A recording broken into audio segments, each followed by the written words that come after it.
இதுக்கு முன்னாடி இப்படி ஒரு நிகழ்வை நீங்க பார்த்திருக்கவே மாட்டீங்க.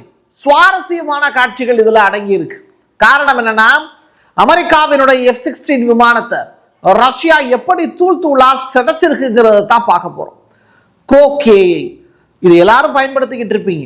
ஆனா இதை பயன்படுத்துறதுக்காகவே ஒரு நாடு, அந்த நாட்டில் இருக்கக்கூடிய ஒரு 12,000 மக்களை கைது பண்ணியிருக்காங்க. இந்த நிகழ்வு அரிதிலும் அரிதான ஒரு நிகழ்வாக பார்க்கப்படுது. அது எந்த நாடு, எதனால இந்த ஈவெண்ட் நடந்திருக்கு? இது மட்டும் இல்லை, இன்னும் ஏகப்பட்ட இன்ட்ரெஸ்டிங்கான வேர்ல்டு நியூஸ் இந்த வீடியோக்குள்ள இருக்க போகுது. ஸ்கிப் பண்ணாம பாருங்க. வாங்க பார்க்கலாம் உறவுகளே. இது பிரசாத் சிக்னேச்சர். சென்னையோட மற்றொரு அடையாளம் M1 மொபைல் ஷோரூம். உலகத்தரம் வாய்ந்த மொபைல்களை உள்ளூர் சந்தையில் கம்மியான ரேட்டுக்கு, அதுவும் ஆஃபரோட கொடுக்குறாங்க. வாரண்டியோட கேரண்டியும் கன்ஃபார்ம். எல்லா டைப் ஆஃப் மொபைலும் இங்கே வாங்கலாம். ஆன்லைன்லேயும் இருக்குது, ஆஃப்லைன்லேயும் வாங்கிக்கலாம்.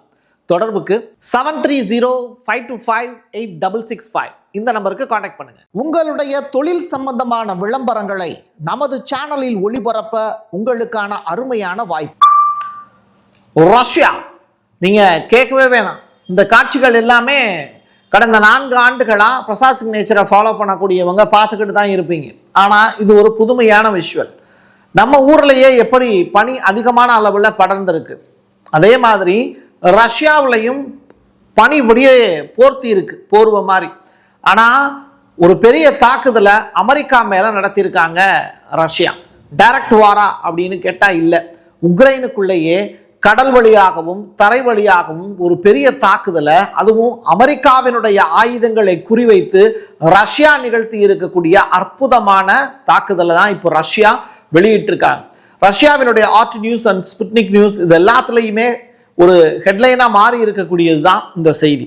சரி, அப்படி என்ன செஞ்சிருக்காங்க அப்படின்னு கேட்டா, உக்ரைனுக்குள்ள புகுந்து ரஷ்ய ராணுவம் விளையாண்டிருக்காங்க அப்படிங்கிறது தான். அமெரிக்காவினுடைய F-16 போர் விமானத்தை எப்படி சுட்டு வீழ்த்திருக்காங்க பாருங்க. இது எக்ஸ்க்ளூசிவான போட்டோ. உள்ள F-16 விமானத்தை ஆள் இல்லாத விமானம் கிடையாது, அதை ஓட்டிட்டு போக ஒரு பைலட் இருப்பார். அந்த பைலட்டு உள்ள உட்காந்துருக்காரு. அட்டாக் பண்ண பாருங்க, அந்த டைரக்டா விமானத்தினுடைய பாடியில டைரக்ட் அட்டாக், கிளியரான அட்டாக் ரஷ்யா வந்து நிகழ்த்தி இருக்காங்கிறது உங்களால பார்த்தாலே புரிஞ்சுக்க முடியும். இதுக்கு மேல இந்த விமானத்தை ஒண்ணுமே செய்ய முடியாது. பைலட்டு டக்குன்னு வந்து பாத்தீங்கன்னா பேராஷூட்டை ஓப்பன் பண்ணி எஸ்கேப் ஆகிறதுக்கான வாய்ப்பு மட்டும்தான் கடைசி நொடியில இருக்கு. அந்த அளவிற்கு ஒரு கொடூரமான தாக்குதல் அப்படிங்கிறத ரஷ்யா நிகழ்த்தி இருக்காங்க. ரொம்ப ரொம்ப பர்ஃபெக்டான அட்டாக் அப்படின்னு இது பார்க்கப்படுது. இனிமே வரக்கூடிய காலங்கள்ல வியட்நாம் போறப்ப கூட ஒரு பையன் தன்னுடைய தம்பியை, செத்துப்போன தம்பியை அமெரிக்காவினுடைய தாக்குதல்னால அந்த குழந்தை இறந்து போச்சு. அந்த பையனை அப்படியே தோல்ல தூக்கி வச்சுக்கிட்டு அவன் அப்படியே நடந்து போவான். அதை ஒரு போட்டோகிராஃபர் எடுத்து புலிட்சர் அப்படின்னு சொல்லிட்டு சிறந்த பத்திரிகையாளர்களுக்கான அவார்டு வாங்கினார். அந்த மாதிரியான ஒரு புகைப்படமா என்னால் இதை பார்க்க முடியுது. இது எப்படி கேப்சர் பண்ணாங்கன்னு தெரியல, பட் ரஷ்யன் ஆர்மி தான் இதை வெளியிட்டு இருக்காங்க.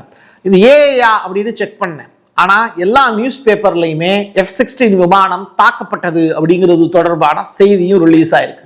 செக் பண்ணி பார்த்துக்கோங்க. ஸோ இது அமெரிக்காவுக்கு மிகப்பெரிய அவமானம் அப்படின்னு சொல்றாங்க. இதுதான் இந்த இடத்துல ரொம்ப முக்கியமானது. சரியா? ரஷ்யாவினுடைய அங்காரா 5A அப்படிங்கிற ஏவுகணை இது இப்போ ஒரு பெரிய சாதனை ஒன்று படைச்சிருக்கு. ஒரு இராணுவ செயற்கைக்கோளை விண்ணில நிலைநிறுத்தியிருக்காங்க. ரஷ்ய துணை பிரதமர் டெனிஸ் மான்ட்ரோ இது ரொம்ப பெருமிதத்தோட ரஷ்ய அதிபர் புட்டின் கிட்ட சொல்லியிருக்கார். இதுக்கு முன்னாடி 2025 வரைக்கும் வான்வெளியில ரஷ்யா அடைஞ்ச முன்னேற்றம் அப்படிங்கிறத தாண்டி 2026 தொடக்க காலகட்டத்திலேயே ஒரு சக்சஸ்ஃபுல்லான ஒரு செயற்கைக்கோளை அந்த விண்வெளியில நிறுவி இருக்கிறது ரஷ்யாவுக்கு கிடைச்ச பெருமையாக பார்க்கப்படுது. ரைட்டா? இப்போ சீனாவினுடைய செய்தி தொடர்பாளர் முக்கியமான அந்த ஸ்பீச் என்ன அப்படிங்கிறத நீங்க கேளுங்க.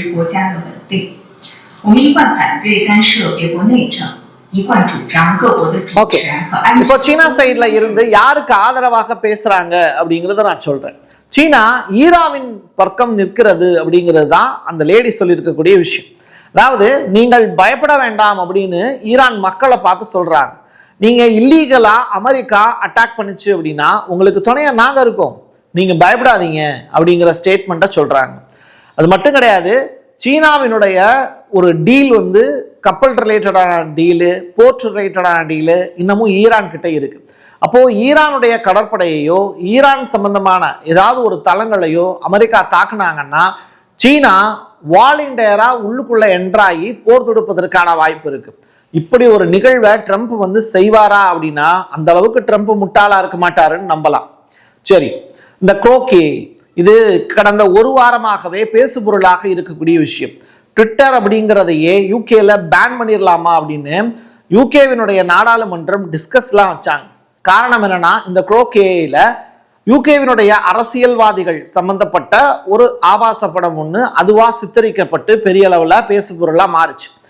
இதை நிறைய பேர் ஷேர் பண்ணவும் ஆரம்பிச்சாங்க. இது தொடர்பா இது யார் வெளியிட்டாங்க என்ன ஏதுன்னு சொல்லி சர்ச் பண்ணி அந்த நபரை பிடிக்கிறத விட்டுவிட்டு யார் யாரெல்லாம் இதை ஷேர் பண்ணாங்களோ அவங்களையும் ட்ரேஸ் பண்ணி அவங்களையும் அரெஸ்ட் பண்ண ஆரம்பிச்சது இங்கிலாந்து கவர்மெண்ட். ஸோ அரசுக்கு மட்டும் நெருக்கடி அல்ல, ட்விட்டருக்கும் குரோக்கேயை பயன்படுத்தக்கூடிய யூகே மால் மக்களுக்கும் வெளிநாடுகளில் இருக்கக்கூடிய மக்களுக்கும் இது பிரச்சனையை ஏற்படுத்துச்சு. அப்போ ஒரு வீடியோவையும் ஒரு இமேஜையும் ஷேர் பண்றதுனாலேயே மக்கள் வந்து தண்டிக்கப்பட்டாங்க. ஒட்டுமொத்தமா யூகேல ஒரு 12,000 பேர் இதனால கைது செய்யப்பட்டிருக்காங்க. இதுக்கு எலான் மஸ்க் பயங்கரமா கண்டனம் தெரிவிச்சிருக்காரு. நீங்க சுதந்திரமாக செயல்படக்கூடிய சோசியல் மீடியாவை முடக்கக்கூடிய செயல் அப்படின்னு சொல்றாரு. பட் இது எந்த அளவுக்கு ஏற்புடையது அப்படின்னு தெரியல. அது உண்மையா பொய்யா அப்படின்னு தெரியாம ஷேர் பண்றதுங்கிறது ஆபத்தானது தான். அது அந்த நாட்டுக்கு மட்டும் பிரச்சனை இல்லை, மற்ற நாடுகளுக்கும் ப்ராப்ளமா போயிடும். ஏன்னா டிஃபென்ஸ் இஷ்யூவா இருக்கும்.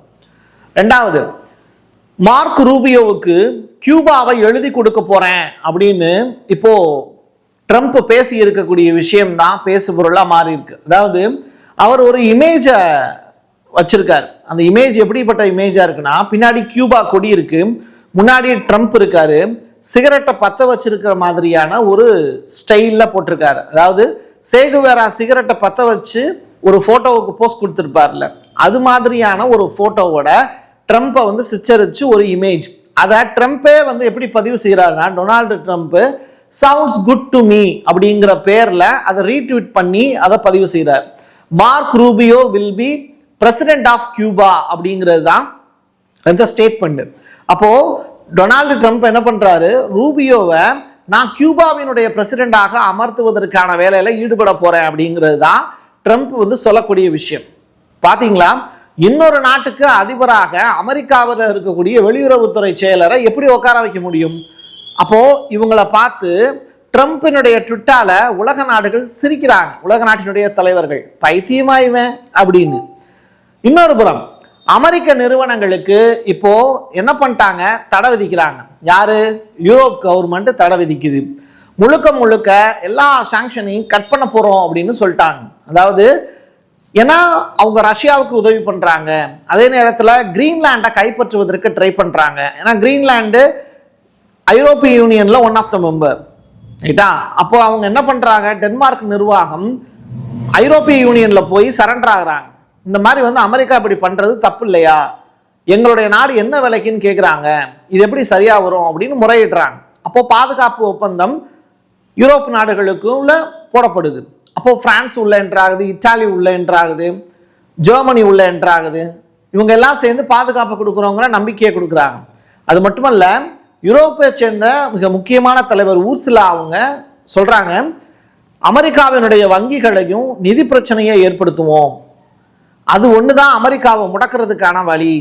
ஸோ பண ரிலேட்டடான விஷயங்களை முடக்கிட்டோம்னா அமெரிக்கா ஆட்டோமேட்டிக்கா வழிக்கு வந்துடும். பணம் இருக்குங்கிற துமரில் தானே கிரீன்லாந்து என்ன விலைக்குன்னு கேட்குறாங்க, அதை நம்ம முடக்கி காட்டுவோம் அப்படின்னு சொல்றாங்க. சரி, இப்படிப்பட்ட நிலையில ஒரு முக்கியமான வீடியோ ஒன்று சிக்குச்சு. அந்த வீடியோவை பாருங்க.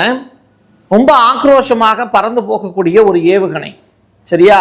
அது எங்கே போய் யாரை அட்டாக் பண்ணணுமோ அதை துல்லியமாக அட்டாக் பண்ணுது, சரியா? அட்டாக் பண்ணி முடிச்சது மாதிரியான செய்தியை நீங்க பார்த்துக்கோங்க. இப்போ நாட்டோ படை உக்ரைனுக்குள்ள நுழைஞ்சா ரஷ்யாவுக்கும் வடகொரியாவுக்கும் இடையில பாதுகாப்பு ஒப்பந்தம் செயல்படுத்தப்படும் அப்படின்னு யார் சொல்றா? வடகொரியாவினுடைய அதிபர் கிம் அவர்கள் சொல்றாங்க. ரஷ்யா மீது தாக்குதல் இனிமே நடந்துச்சுன்னா வடகொரியா அணு ஆயுதம் யார் மேல பாயும்? டைரக்டா எந்த நாடு அட்டாக் பண்ணுதோ, இப்போ யூரோப் கண்ட்ரிஸ் வந்து உக்ரைனுக்கு சப்போர்ட் பண்றீங்க அப்படின்னா, இல்ல யூரோப்ல இருக்கக்கூடிய கண்ட்ரிஸினுடைய மெம்பர்ஸ், அதாவது ஆர்மி மெம்பர்ஸ், அவங்க டைரக்டா உக்ரைனுக்குள்ள இறங்கி சண்டை போட்டாங்கன்னா, ரஷ்யாவுக்கு எதிராக சண்டை போட்டாங்கன்னா, வடகொரியாவினுடைய அதிபர் என்ன சொல்றாரு, உங்களுக்கு நாங்க அப்படியே நியூக்ளியர் ஆயுதங்களை கொடுக்குறோம், டைரக்டா யூரோப்பை முடிச்சு விட்டுருங்க அப்படிங்கிற அளவிற்கு தான் இப்போ கிம் அவர்கள் சொல்றாரு. இதை கேட்டு ரஷ்யா ரொம்ப பெரிய அளவுல சந்தோஷத்துல இருக்காங்க. ஏன்னா நாட்டோ தான் ரொம்ப பெரிய அளவுல தலைவலி பிடிச்ச விஷயமா இருக்கு. ட்ரம்ப்பை கூட சமாளிச்சிடலாம் போல, பட் யூரோப் கண்ட்ரீஸ் தான் நாகரிகமற்ற முறையில செயல்படுறாங்கிறத புலப்பி தீத்தார். இப்படிப்பட்ட நிலையில தான் கிம்மினுடைய சப்போர்ட் இப்ப கிடைச்சிருக்கு. அடுத்ததா, தங்கள் வான்வெளியை மீறக்கூடிய அமெரிக்க உளவு விமானங்களை சுட்டு வீழ்த்திய வடகொரியா.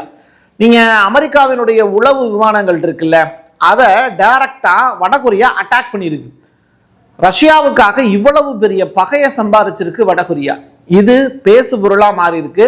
யூரோப் கண்ட்ரீஸ்ல இருக்கக்கூடிய மீடியாக்கள் இந்த செய்தியை பூரா மறைச்சிட்டாங்க. ரைட்டா? ரஷ்யாவுக்காக உலக நாடுகளுடைய பகையை இப்போ வடகொரியா சம்பாதிச்சிருக்கு.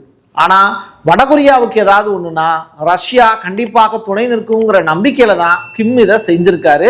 இது ரொம்ப பெரிய அளவிலான ஈவெண்ட். பட் இதை அமெரிக்கா எப்படி ஹேண்டில் பண்ண போறாங்க அப்படிங்கிறத பொறுத்திருந்து பார்ப்போம்.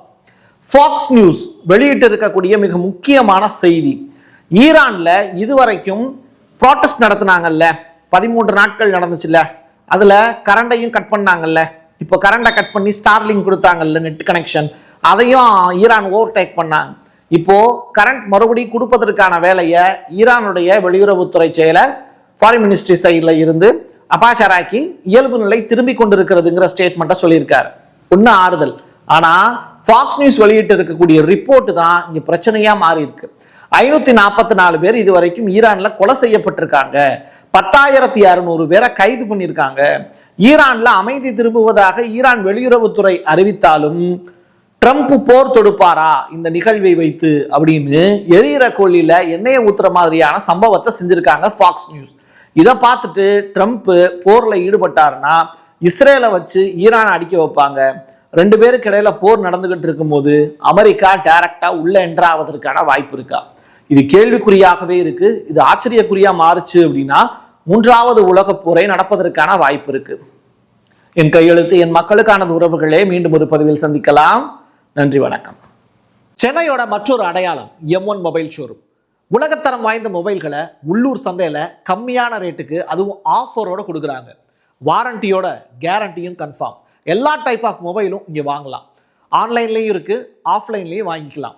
தொடர்புக்கு 7305258665 இந்த நம்பருக்கு கான்டாக்ட் பண்ணுங்க. உங்களுடைய தொழில் சம்பந்தமான விளம்பரங்களை நமது சேனலில் ஒளிபரப்ப உங்களுக்கான அருமையான வாய்ப்பு.